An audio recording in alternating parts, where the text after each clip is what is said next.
والدین اللہ کی نعمتوں میں سے ایک نعمت ہیں، اور یہ کوئی عام اور معمولی نعمت نہیں، یہ اللہ جل شانہ کی بہت بڑی نعمت ہے۔ شجر سایہ دار ہیں، گھنی چھاؤں ہیں، آغوش رحمت ہیں، پناہ ہیں، امان ہیں، حفاظتوں کا حصار ہیں، اور مشکلات، مصائب، آلام کے راستے میں ایک مضبوط ڈھال ہیں۔ اولاد کی خیرخواہی کا جو جذبہ والدین کے سینے میں رکھا گیا ہے وہ کسی اور میں نہیں رکھا گیا۔ یہ ایک ایسے پاکیزہ وجود ہیں جو اپنی اولاد کو اپنے سے آگے دیکھنا چاہتے ہیں۔ یہ انسان کو اس وقت پتہ چلتا ہے جب وہ خود باپ بنتا ہے، جب خود ماں کے روپ میں خاتون ڈھلتی ہے، تو اسے پتہ چلتا ہے کہ یہ رشتہ کتنا گہرا ہوتا ہے۔ اللہ تعالیٰ جل شانہ نے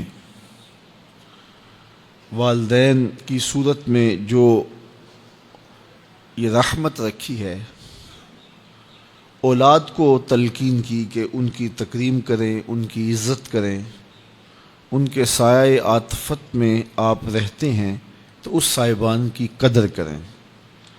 میرے حضور علیہ السلام نے ارشاد فرمایا، اللہ کی رضا والدین کی رضا میں ہے، اور اللہ کی ناراضگی والدین کی ناراضگی میں ہے۔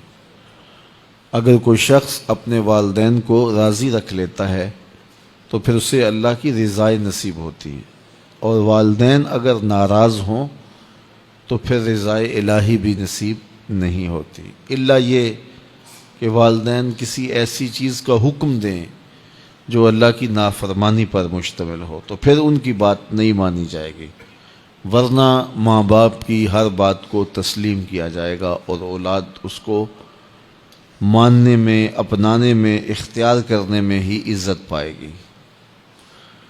والدین کی خدمت سعادت مندی ہے۔ والدین کی خدمت ان کی دی گئی خدمتوں کا بدل بھی ہے، اگرچہ نیم البدل نہیں اور پورا بدل نہیں، لیکن بہرحال انہوں نے جو خدمت کی تو اس کا تقاضا یہ ہے کہ آپ بھی والدین کی خدمت کریں۔ لیکن اگر انہوں نے خدمت نہ بھی کی ہوتی تو پھر والدین ہونے کے ناطے سے بھی لازم تھا، ضروری تھا کہ آپ ان کی خدمت بجا لاتے اور ان کی تکریم کرتے، اور یہ تمہارے لیے، تمہاری دنیا کے لیے، تمہاری آخرت کے لیے بہتر تھا۔ اس لیے بھولے سے بھی کبھی ماں باپ کی نافرمانی نہ کریں، ان کی تکریم کریں، ان کی عزت بجا لائیں۔ ایک شخص اپنے باپ کے آگے چل رہا تھا تو حضور نے ارشاد فرمایا، اپنے باپ کے آگے نہ چلو، اس کو ادب سکھایا، باپ کے آگے چلنے سے روکا۔ اسی طرح ایک شخص حضور کی خدمت میں حاضر ہوا اور اس نے عرض کی، حضور میرا بیٹا مجھے اپنی چیزوں کو مجھے ہاتھ نہیں لگانے دیتا، تو فرمایا اسے بلاؤ، تو بلایا تو اس نے کہا یہ میری چیزیں خراب کر دیتا ہے، بوڑھا ہو گیا ہے، اسے پتہ نہیں، تو یہ چیزیں خراب کر دیتا ہے۔ تو حضور کی چشمان سے آنسو جاری ہو گئے، اور حضور نے ایک تاریخ ساز جملہ ارشاد فرمایا، انتا و مالو کا لابی کا، اس کو کہا کہ تو بھی اس کا ہے، تیرا مال بھی اس کا ہے۔ ایک وقت تھا کہ تو اس کی چیزوں کو خراب کرتا تھا اور اس نے کبھی ماتھے پہ شکن بھی نہیں آنے دی تھی، اور آج یہ تیری چیزیں خراب کرنے لگا ہے تو تو بے چین ہو گیا ہے۔ تو خوش دلی کے ساتھ ماں باپ کے ساتھ زندگی گزارنی چاہیے۔ ایک ماں، ایک باپ کتنے بچوں کو پالتا ہے؟ 5 بچے، 7 بچے، 8 بچے، کتنے بچوں کو وہ پال کے کہاں تک لے جاتا ہے؟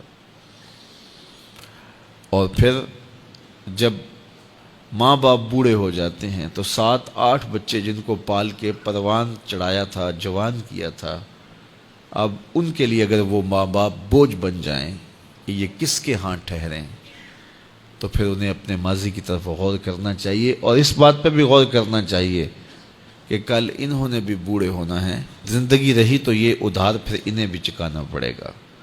تو ماں باپ کو محبت اور الفت کے ساتھ رکھنا اور ان کی تکریم تعظیم بجا لانا، یہ سعادت مند لوگوں کا شیوا ہے۔